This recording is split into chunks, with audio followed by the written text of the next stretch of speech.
बिस्मिल्लाहिर्रहमानिर्रहीम। नाज़रीन अस्सलाम वालेकुम, मैं हूं इमरान वसीम। नाज़रीन, 4 ख़बरें इस प्रोग्राम में आपके साथ हम शेयर करेंगे और व्लॉग का आगाज़ हम करेंगे जो मौलाना फजल रहमान की जानिब से सिक्योरिटी फोर्सेस के शोहदा से मुतल्लिक जो मुतनाज़ा बयान दिया गया, जिस पर तमाम तबका फ़िक्र की जानिब से बड़ा शदीद रद्द अमल सामने आया। अब मौलाना फजल रहमान के ख़िलाफ़ इंक्वायरी का क्या फ़ैसला हुआ है, इस फैसले की डिटेल पे आने से पहले मौलाना फजल रहमान का जो बयान है उस पर जमीयत उलमा इस्लाम फ़े की जो क़यादत है उनका रवैया भी नरम पड़ चुका है। कल जब मौलाना फजल रहमान साहब के स्टेटमेंट पे बात की गई, मौलाना साहब की जमात के रहनुमाओं से सवाल किया गया, तो पार्टी रहनुमाओं का कहना था कि मौलाना फजल रहमान ने क्या गलत बात की है। यानी पार्टी क़यादत जो है अपने रहनुमा, अपने पार्टी के सरबरा मौलाना फजल रहमान के बयान का दिफा कर रहे थे। उनके बयान के हक में दिफा के लिए जमीयत उलमा इस्लाम फ़े की जो क़यादत है वो डट गई थी।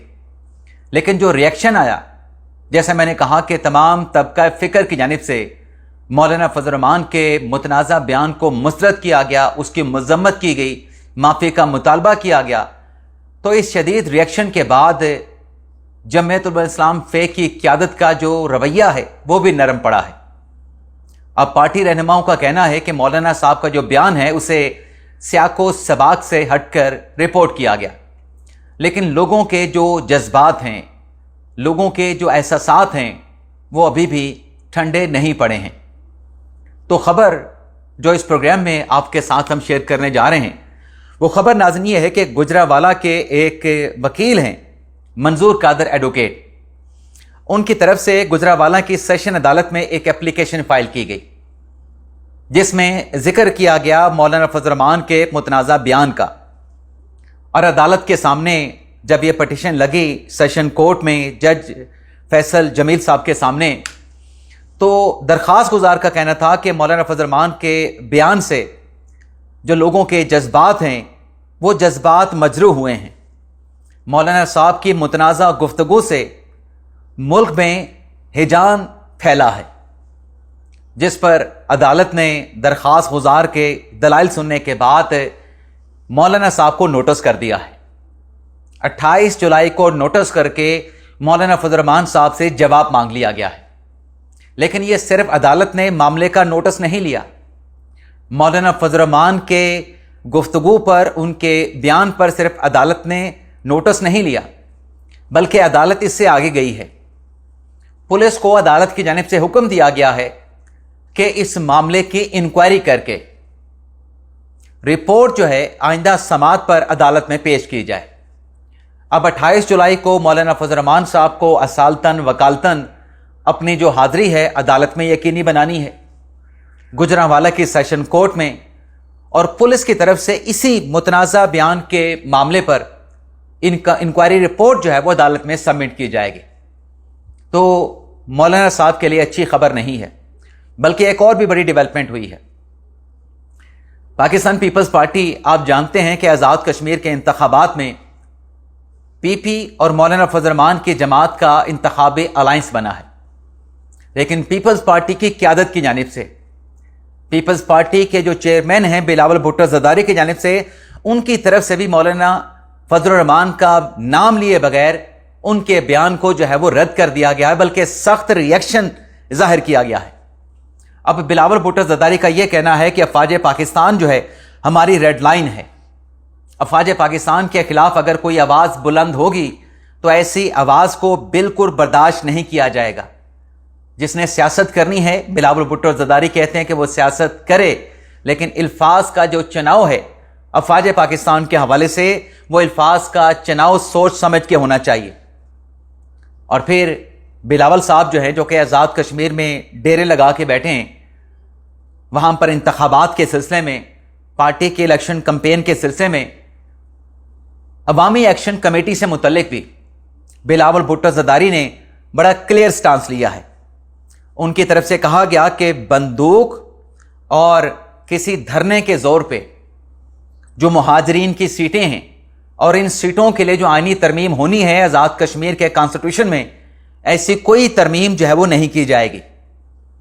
آزاد کشمیر کے عوام نے فیصلہ کرنا ہے، اور وہ فیصلہ آزاد کشمیر کے انتخابات میں ووٹ کی طاقت سے کریں گے۔ تو پیپلز پارٹی جو مولانا فضل الرحمان صاحب کی اتحادی ہے، ان کی طرف سے بھی مولانا فضل الرحمان صاحب کا جو بیان ہے اسے مکمل طور پہ جو ہے وہ رد کر دیا گیا ہے۔ تو ایک تو ناظرین یہ ڈیولپمنٹ ہوئی ہے۔ اب جو موقف ہے مولانا صاحب کی جماعت کا کہ سیاق و سباق سے ہٹ کے ان کا بیان رپورٹ کیا گیا ہے، تو تمام طبقہ فکر، تمام سیاسی جماعتوں، ہر شخص، ہر بندے کی طرف سے جب اس بیان کو مسترد کر دیا گیا ہے، اور پارٹی بھی مولانا صاحب کی یہ ایکسیپٹ کر رہی ہے یا یہ وضاحت دے رہی ہے کہ مولانا صاحب کا جو بیان ہے وہ سیاق و سباق سے ہٹ کے رپورٹ ہوا ہے، تو پھر مولانا فضل الرحمان صاحب کو چاہیے یا ان کے پارٹی کے ترجمان کو چاہیے کہ اس بیان کو واپس لے کے مولانا فضل الرحمان صاحب کے بیان کی وضاحت کی جائے کہ اپنے بیان میں، گو کہ ویڈیو کی صورت میں مولانا صاحب کا جو ایکچوئل سٹیٹمنٹ ہے وہ ریکارڈ پہ موجود ہے، وہ پھر مولانا فضل الرحمان صاحب کے بیان کی وضاحت کریں کہ سیاق و سباق سے ہٹ کے میڈیا نے اس بیان کو کیسے رپورٹ کیا اور مولانا فضل الرحمان صاحب ایکچولی کہنا کیا چاہ رہے تھے۔ اب ناظرین بات کر لیتے ہیں جو عدلیہ سے جڑی اہم خبر ہے، بلکہ دو خبریں عدلیہ سے جڑی اس پروگرام میں آپ کے ساتھ ہم شیئر کرنے جا رہے ہیں۔ ایک تو ناظرین وہ فیصلہ جس کا بڑی شدت کے ساتھ انتظار کیا جا رہا تھا، چند روز پہلے جو آئینی عدالت کی جانب سے منال ریسٹورنٹ کو مسمار کرنے کا جو سپریم کورٹ کا فیصلہ تھا اس کو کالعدم قرار دے دیا گیا تھا، لیکن وہ عدالتی سماعت تھی۔ اب عدالتی سماعت اور اس معاملے پہ جو وفاقی آئینی عدالت کا فیصلہ ہے وہ تحریری طور پہ جاری کر دیا گیا ہے۔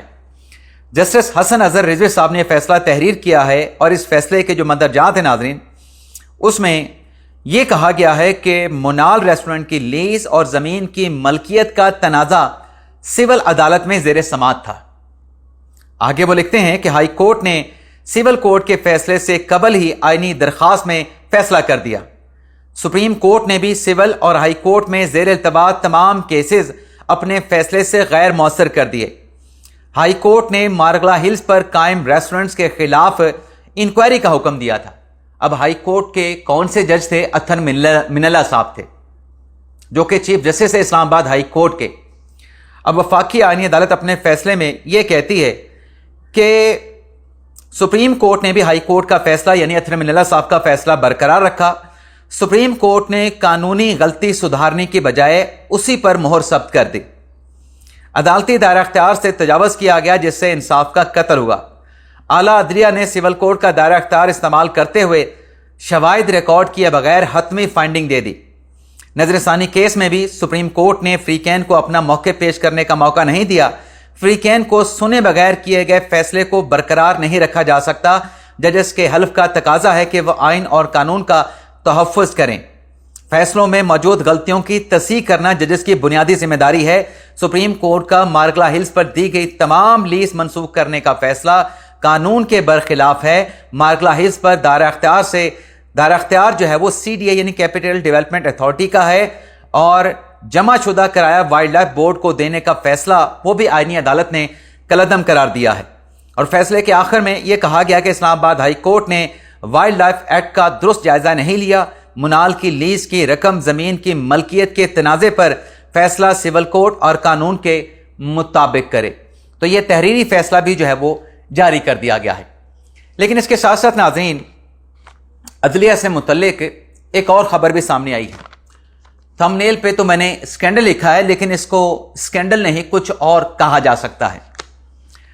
اب جو خبر ہے وہ انگریزی روزنامہ میں رپورٹ ہوئی ہے، غالباً ڈان کا اخبار ہے، جس میں یہ کہا گیا ہے کہ لاہور ہائی کورٹ کے انتظامیہ کی جانب سے ایک اناؤنسمنٹ کی گئی ہے کہ پنجاب کی جو ماتحت عدلیہ ہے، ماتحت عدلیہ کے جو جوڈیشل افسران، جو ججز ہیں، وہ اپنے زیر استعمال جو گاڑیاں ہیں ان کی ملکیت کا جوڈیشل افسران کو موقع دیا گیا ہے کہ وہ اپنے زیر استعمال گاڑیاں سبسڈائز ریٹ پہ ان کو خرید لیں۔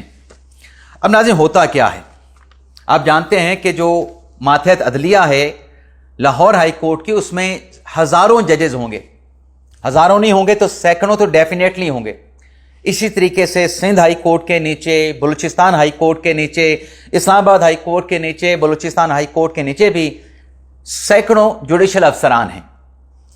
अब ये जो अनाउंसमेंट है इसमें ये है कि जो जुडिशल अफसरान यानी जजेस के ज़ेर इस्तेमाल जो गाड़ियां हैं उसमें एक टर्म इस्तेमाल होती है डेप्रिसिएशन की, कि जो गाड़ी जिस शख्सियत को दी गई है पहले साल उस गाड़ी की डेप्रिसिएशन इतने % होगी, दूसरे साल उस गाड़ी की कीमत में इतने % डेप्रिसिएशन होगी, तीसरे साल इतनी, चौथे साल इतनी और पांचवें साल इतनी डेप्रिसिएशन होगी। यानी अगर 50 लाख की गाड़ी है तो आप 8, 10, 15 लाख में वो गाड़ी खरीद सकते हैं। और ये मामला सिर्फ अदलिया में नहीं है, मातहत अदलिया या हाई कोर्ट की सतह पे नहीं है, सुप्रीम कोर्ट में भी यही पॉलिसी है, रूल्स बने हुए हैं, तरीकाकार तय किया गया है और यही चीज़ जो है वफाकी आईनी अदालत में भी जो है वो फॉलो होगी। लेकिन क्वेश्चन यहां पे ये है कि जो डेप्रिसिएशन के पैरामीटर्स हैं या सरकारी अदलिया के व्हीकल से मुतल्लिक जो डेप्रिसिएशन के रूल जो कानून है, क्या मौजूदा हालात में ये डेप्रिसिएशन के रूल्स, पैरामीटर, कानून का इतलाक हो सकता है कि एक गाड़ी जो 5 साल पहले 30 लाख या 40 लाख में खरीदी गई, 5 साल के बाद उसे 10 लाख रुपए में उस सरकारी शख्सियत को बेच दिया जाए जो उसको इस्तेमाल करती रहे। 5 साल में तो पाकिस्तान में गाड़ियों की कीमत डेप्रिशिएट नहीं करती, वो अपनी एक्चुअल कीमत से भी ज्यादा चली जाती है। अब मैं ये क्यों कह रहा हूं, किस लॉजिक, किस मंतक की बुनियाद पे कह रहा हूं। फर्ज करें कि आपने 5 साल पहले टोयोटा करोला आपने खरीदा था, GLA गाड़ी आपने खरीदी थी, अल्टस आपने खरीदी थी, टोयोटा का जो मॉडल है, तो 5 साल पहले उसकी कीमत जो है वो 40 लाख रुपए होगी। या आपने होंडा सिविक खरीदी है तो 5 साल पहले उसकी कीमत 50 लाख रुपए होगी। आज उसकी कीमत मार्केट में नई गाड़ी की 1 करोड़ रुपए हो चुकी है। ग्रैंडी की या अल्टस की 80 लाख से ज्यादा है, अल्टस की 60 लाख से ज्यादा है। तो वक्त गुजरने के साथ साथ अब गाड़ियों की कीमत बढ़ती हैं, बड़ी तेजी के साथ बढ़ती हैं। तो बजाय इसके डेप्रिसिएशन वाला फार्मूला इस मामले पे अप्लाई किया जाए, उसकी मार्केट वैल्यू होनी चाहिए। उसकी मार्केट वैल्यू लगवा के फिर जिस सरकारी शख्सियत के ज़ेरे इस्तेमाल गाड़ी है उसको 10%, 20% आप कम कीमत पे दे दें। अदलिया के जो एक सोच है इस डेप्रिसिएशन फार्मूले पर अब कंजर्वेटिव नहीं होनी चाहिए, बल्कि प्रोग्रेसिव उस पर अप्रोच होनी चाहिए। यानी मैं अगर आपको मिसाल दूं कि मैंने जो गाड़ी अपने फैमिली से खरीदी वो मैंने 16 लाख रुपए में खरीदी 2018 में। आज उस गाड़ी की कीमत 32 लाख रुपए है और 8 साल मुझे इस्तेमाल करते हो गए। क्या इन 8 सालों में मेरी गाड़ी की कीमत नीचे गई है या ऊपर गई है? तो गाड़ी की कीमत ऊपर गई है। तो डेप्रिसिएशन वाला फार्मूला इस वक्त जो पाकिस्तान के मुआशी हालात हैं वो अप्लाई नहीं करता। माजी में तो ठीक था जब गाड़ियों की कीमतें इतनी ज़्यादा नहीं बढ़ती थीं, लेकिन अब मौजूदा हालात में प्रेजेंट जो मतलब हम बात कर रहे हैं, हाल की बात कर रहे हैं, तो ये डेप्रिसिएशन वाला फार्मूला अब अप्लाई नहीं करता। तो हम ये अपील करेंगे चीफ जस्टिस याहिया फरीदी साहब से, आईनी अदालत के जो चीफ जस्टिस हैं मोइनुद्दीन खान साहब से, कि वो इस मामले पर भी जहां और जुडिशल रिफॉर्म्स वो लेके आए हैं, इस मामले पर भी उनको जो डेप्रिसिएशन का फार्मूला चलता है इस पे कोई ऐसी पॉलिसी बनाई जाए जो कि एक मतवाजन पॉलिसी हो, जिससे सरकारी शख्सियात को भी फायदा मिले, लेकिन जो अवाम का पैसा है जिससे ये गाड़ियां खरीद के उन सरकारी शख्सियात को दी गई, अफसरान को दी गई, उस किटी को, उस सरकारी खजाने को भी नुकसान ना पहुंचे। इसके ऊपर भी कोई पॉलिसी जो है वो तय होनी चाहिए। आप देखने वालों से इजाजत चाहते हैं। अल्लाह ताला हम सबका हामी नासिर, अपनी दुआ में याद रखिएगा। अल्लाह हाफिज।